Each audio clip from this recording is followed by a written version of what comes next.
अमरावती शहरातील नागपूर गेट परिसरात अवैधरित्या एलपीजी गॅस रिफिलिंग करणाऱ्या इस्मांवर गुन्हे शाखेने धडक कारवाई करत 2 आरोपींना अटक केली।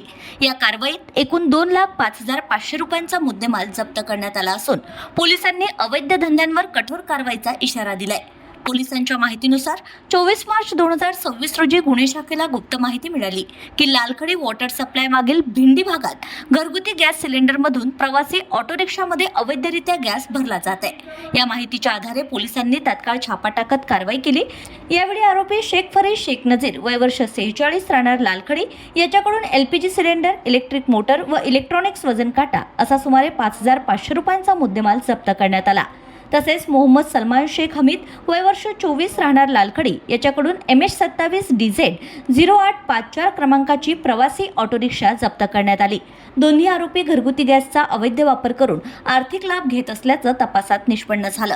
या प्रकरणी गुन्हा नोंदवून पुढील तपास सुरू असून पोलिसांनी नागरिकांना अशा प्रकारांविरोधात सतर्क राहण्याचं आवाहन केलंय।